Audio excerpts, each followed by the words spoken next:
আসসালামু আলাইকুম ফ্রেন্ডস, সবাই কেমন আছেন? আমি ফারদিনা জার্মানি থেকে চলে আসলাম আবারও নতুন একটা ভিডিও নিয়ে। তো আজকে কোনো ব্লগ নয়, আজকে হচ্ছে রান্নার রেসিপি। তো আজকে আমি আপনাদের সাথে আমার একটা খুব মজার রান্নার রেসিপি শেয়ার করব। আর এই রান্নার রেসিপিটার যে পুঁইশাক দেখতে পাচ্ছেন, এগুলো আমি আমার বারান্দা থেকে নিয়েছি। তো আমি পাতাগুলো সুন্দর করে কেটে ধুয়ে রেডি করে রেখেছি। আই হোপ আজকে রান্নার এই ভিডিওটা আপনাদের ভালো লাগবে। আর ভালো লাগলে প্লিজ কমেন্ট করে জানাবেন আপনাদের কেমন লেগেছে। তো ফ্রেন্ডস, আমি এখন একটা পেঁয়াজ কেটেছি, কয়েকটা রসুন নিয়েছি, আর হচ্ছে কাঁচামরিচ। ঝালের পরিমাণ আপনারা কম বেশি বাড়িয়ে নিতে পারেন, আমি একটু কম ঝাল খাই। তো আমি আলাদা একটি পাত্রে তেল গরম করে নিয়েছি এবং তেলটা যখন গরম হয়ে গিয়েছে সেখানে আমি আমার পেঁয়াজ, রসুন, মরিচ দিয়ে দিলাম। তো আমি এটা এখন হালকা নাড়াচাড়া করব, ব্রাউন কালার পর্যন্ত। ব্রাউন কালার হলে আমি অন্য ম্যাটেরিয়ালসগুলো দিয়ে দিব। তো আসলে লাল শাক, পুঁই শাক খুবই মজার শাক। তো আমি এটা আছে চিংড়ি মাছ দিয়ে রান্না করব। তো চিংড়ি মাছ আমি আগেই কেটে রেখেছিলাম এবং হালকা ভেজে রেখেছিলাম। তো এখন আমার পেঁয়াজগুলো হালকা ব্রাউন কালার হয়ে গেছে। তো এখানে আমি অল্প করে মশলা দিয়ে দিব, যেহেতু এটা আমি চিংড়ি মাছ দিয়ে রান্না করব। তো প্রথমে আমি হলুদ দিয়েছি, এখন ধনিয়া গুঁড়া দিলাম। তো এখন আমি অল্প করে জিরা গুঁড়ো দিয়ে দিব। জিরা দিলেও হয়, না দিলেও হয়, বাট আমি অল্প একটু দিয়েছি যেহেতু একটু মানে মশলাটা কষাবো, তাই। এখন লবণ দিয়ে দিলাম পরিমাণ মতো।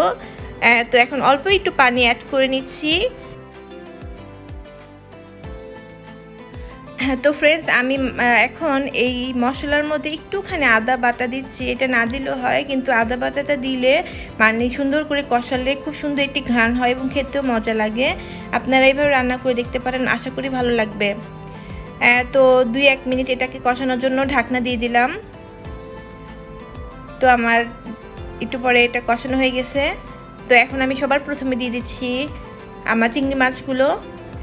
তো চিংড়ি মাছ দেওয়ার পরেও আমি এটা আবারও 2-3 মিনিট একটু কষিয়ে নিব, কারণ যত সুন্দরভাবে কষানো যায় তরকারির টেস্টটা তত বেশি বেড়ে যায়।